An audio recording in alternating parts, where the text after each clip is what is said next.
back on the TYT Sports. Adrian Peterson has found a new home, and it belongs to Drew Brees and the New Orleans Saints. New Orleans. Here's the contract details as per Deadspin. It's a 2-year deal, 1-player option for the 2nd year, which is really a way of the Saints saying, if it doesn't work out, we're cutting you. Via ESPN's Josina Anderson. He'll earn $3.5 million guaranteed for this next season. They have until the 3rd day of free agency to cut Peterson with no strings attached if they keep him on the roster after next year. And there are incentives worth another potential $1.25 million. Incentives probably like if you make the Pro Bowl or if you rush for over 1,000 yards or you catch over 50 passes, those kind of things. There's a GM quote I found interesting that was told to Bleacher Report. He's done. Burst is gone, but he's serviceable now. That's the best a team could hope for. So it's true. I think his burst is gone. For a decade, he was the most feared person to see in the backfield. Nobody wanted to line up against Adrian Peterson. Yeah. Nobody. I'm a huge fan of his playing You're a style. Vikings fan because of AP. That is very true. Damn. It was a little bit of both. I had a friend in college who actually helped Poor kind of seamlessly integrate me into the collegiate system. He took me out to parties and all these things, blah, blah, blah, when I was in college, and he was from Minnesota. He studied with you in the library? Yeah, he studied, made sure I got my grades right. Right.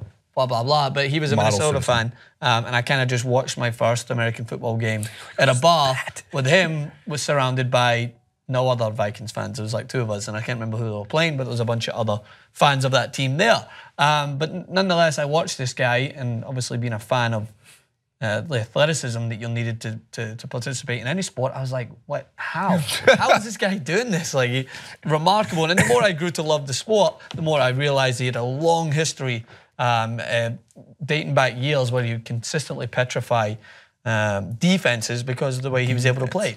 I feel like when I say American football, I need to emphasize defenses. Like, it wouldn't be like, yeah, his defenses were really scared of him. No, the defenses were scared of him. His Oklahoma days made him a blue chip prospect, I think is the word you use. And then for an 8-year stretch, he ran all over everybody. He came back from a really bad, was it the ACL injury, right, Dan? He came back and then almost I think he fell like 5 yards short of the rushing record. Yeah. He ran all over everybody. He was, I mean, it's not like, and they had Brett Favre for a year. It wasn't like, or 2 years, it wasn't like they had great quarterbacks to pair with him or really unbelievable weapons. Adrian Peterson was the weapon that you were centering the offense around. I didn't want to get to the Saints depth chart, though. What I think is so interesting about this is the Saints have always been, well, their success came when they had a better defense. When they won a Super Bowl, they had a decent defense. And the Sean Payton problems that are going on, whatever you want to consider them, we're not sure if Sean Payton is a great head coach anymore. We don't know how many great head coaches are in the NFL. I've always been on the train of there's like 7 of them. What you're going to see is most important here is you have Drew Brees obviously under center, and it doesn't matter how old Drew Brees is, he's throwing for 4,800 yards next year regardless, aside from injury, of course. But Adrian Peterson's behind Mark Ingram, and Mark Ingram's a very good running back. Just to show just how big Adrian Peterson, like Mark Ingram's like a thick 5'9", 215, and Adrian Peterson's 6'1", 217. Yeah. But Ingram's only 27, which is a good thing because for in terms of health reasons, he's still probably got about a year or 2 before he gets to what they consider the hill. For running backs, as Dan mentioned, Michael Thomas is a talented wide receiver. Willie Snead, he's also 6'3", Michael Thomas, which is a big thing. So I guess the point I'm trying to make here is if you're going to have Adrian Peterson on your team, you can't put him as the #1 running back and expect him to be an every down guy. But if you're designing plays specifically for Adrian Peterson, I'd be a little bit afraid as an opposing defense to go like, shit. Yeah, he's in the backfield. I wonder what they're going to do with this. I think you're right. If you're designing specifics for a man who, regardless of his body not being able to hold up as well as it was before, like he still got that intuition, he still has the routes, he still has the ability, I think, to gain you a quick 5-10 yards, maybe get you a first down, maybe be able to consistently help your team move forward, and especially if you have a player like Ingram who's in there consistently as your man who's going to be going through the more rigorous process, I think it's going to help them even more so. Like you mentioned, Ingram's 27.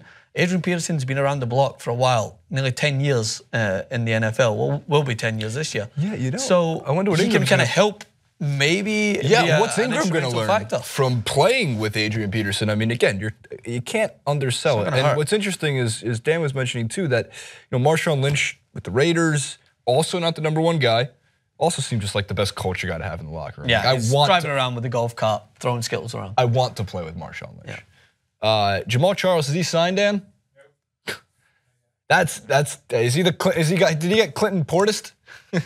Too many injuries and just done? Could be. I don't know if he's paying attention anymore. Dan, you over there? Yeah. Nobody trusts his knees. Understandable. Well, what do you call a guy with? What do you call? What do you call a guy with no shin? I don't know. Tony. What do you call a guy with no arms and legs hanging from the wall? Art. What do you call a guy with no arms and no legs sitting on the floor? Matt. What, you got these for days? You can't just come with one of them. Okay, I'll end with one of my favorites. What do you call a guy with a seagull on his head? Cliff. You know the best one is like, why don't seagulls fly over the bay? Why? Because if they did, they'd be called bagels. It's got Annie. Just go. That was good. That was good, Jason. That was good. We're done. We're going to comment below. Cliff, I like Cliff. What do you call a guy with a seagull on his head? Cliff. Yeah. You don't get this on ESPN or Fox. You don't take you out with no arms and no legs in the ocean. Jokes. Bob. Ciao.